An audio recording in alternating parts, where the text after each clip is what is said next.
Bonjour à tous, ici Jojol et bienvenue dans cette vidéo comparative entre l'iPhone 5 et le Galaxy S4.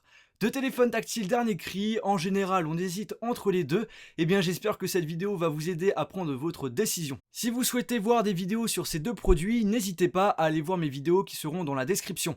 Pour ceux qui ne savent pas, je suis un youtubeur spécialisé dans les produits iOS et maintenant je vais commencer à faire en plus des vidéos sur Android, donc n'hésitez pas à vous abonner sur ma chaîne YouTube. Dans cette vidéo on va parler de plusieurs critères et pour chaque critère je vais attribuer un point au gagnant.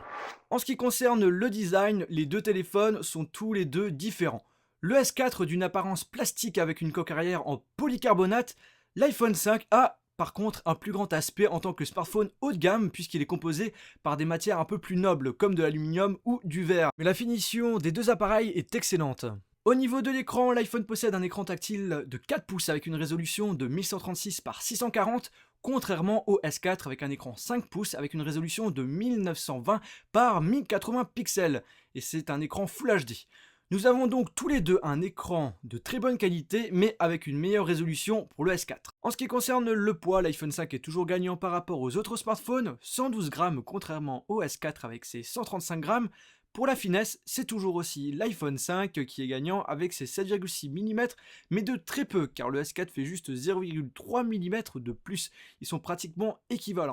Pour le design, c'est souvent un point de vue personnel qu'on va donner ici pour la note. Je vais donc attribuer le point à l'iPhone, principalement sur le fait que le S4 est en matière plastique. Au niveau du matériel, le S4, là vous avez une face arrière souple que vous pouvez enlever facilement pour avoir accès directement à la batterie, que vous pouvez donc changer facilement et rapidement. Vous avez un emplacement pour ajouter de la mémoire, ça peut aller jusqu'à 64 Go en micro SD.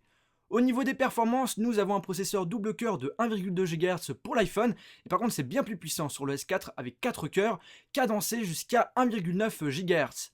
Pour la partie RAM, on a 2 Go pour le S4, 1 Go pour l'iPhone 5, et maintenant par contre là on va parler de la batterie où là le S4 aura une bien meilleure capacité avec ses 2600 mAh, alors que l'iPhone est pratiquement, c'est pratiquement la moitié avec ses 1440 mAh. Le point ici sera attribué bien évidemment au S4, plus puissant, puce NFC, la possibilité de mettre une puce 4G alors que sur l'iPhone 5 c'est jusqu'au H+.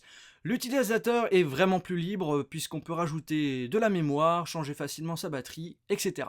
On va parler maintenant de la caméra. Le S4 possède en façade arrière du 13 mégapixels alors que pour l'iPhone 5 on reste sur du 8 mégapixels qui est maintenant la base dans le monde des smartphones. J'ai fait quelques photos et personnellement malgré ces 8 mégapixels les photos de l'iPhone 5 sont de très bonne qualité mais je trouve que celui du S4 les couleurs sont un petit peu plus vivantes. Et niveau vidéo, c'est pareil, le S4, je trouve que la qualité est un peu meilleure que l'iPhone 5. Pour les petits curieux, la partie devant, c'est du 1,2 mégapixels pour l'iPhone 5 et 2 mégapixels pour le S4. Ici, je vais attribuer le point au S4, mais la qualité de photo pour les deux appareils est vraiment très bonne. On va parler maintenant du système d'exploitation. Ici, on touche vraiment quelque chose de délicat car comme vous le savez, entre iOS et Android, c'est un peu la guerre. Mais sachez que si vous avez une idée de ce que vous voulez faire avec votre portable, vous allez sans aucun doute trouver celui qui vous plaira. Au niveau de l'iPhone 5, on a l'iOS 6 où nous avons un système d'exploitation fluide et simple à comprendre. Au niveau du lock screen, on nous affiche l'heure, on peut également ouvrir l'appareil photo rapidement et pour déverrouiller, on glisse juste avec la petite flèche. Dans la partie Springboard, ça fonctionne par l'intermédiaire de pages où vous avez des applications et tout à gauche, vous pouvez rechercher une application et vous avez en appuyant 2 fois sur le bouton Home le mode multitâche. Et vous avez même un lecteur de la musique. Et lorsque vous recevez des informations par l'intermédiaire de vos applications, SMS, mail, etc., vous les retrouverez directement dans le Notification Center. Pour le S4, on a un système Android 4.2.2 Jelly Bean, bien plus complexe que l'iPhone 5, vous avez plus de fonctionnalités que certains pourraient appeler comme gadgets, ça dépend de votre point de vue. Au niveau du lock screen, on pourra toujours modifier, mais c'est de base, vous avez l'heure, la date, et pour déverrouiller, on va glisser sur l'écran. Vous avez également des pages où vous allez pouvoir placer vos applications et widgets où vous voulez. Et quand vous affichez la partie notification, contrairement à l'iPhone, là vous avez la possibilité d'activer, désactiver la Wi-Fi, le 3G, etc., etc. Là vous pouvez même changer la luminosité directement et tout ça sans passer par les réglages. Ici pour la partie logicielle, c'est vraiment un critère plus que personnel, ça dépend vraiment de vos besoins. Moi, je vais attribuer mon point au S4 car j'aime tout ce qui est bidouille, fonctionnalité, gadget.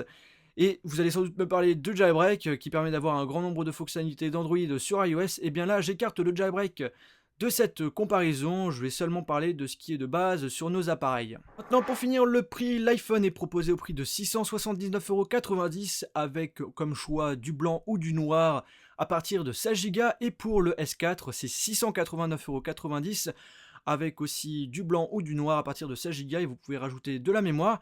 Le point ici sera attribué logiquement à l'iPhone, même si c'est que 10 € de différence. Et comme les matériaux sont un peu plus nobles sur l'iPhone, c'est tout à fait normal que l'iPhone gagne ce point. Pour conclure, le S4 remporte la victoire, mais bien sûr, il y a quand même 6 mois de différence par rapport à l'iPhone 5 et le S4, ne l'oubliez pas.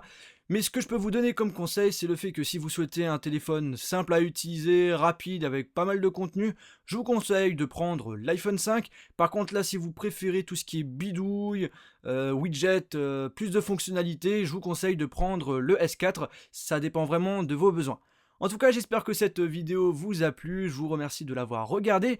Je vous souhaite de passer une bonne journée ou une bonne soirée. Je vous dis à la prochaine, salut!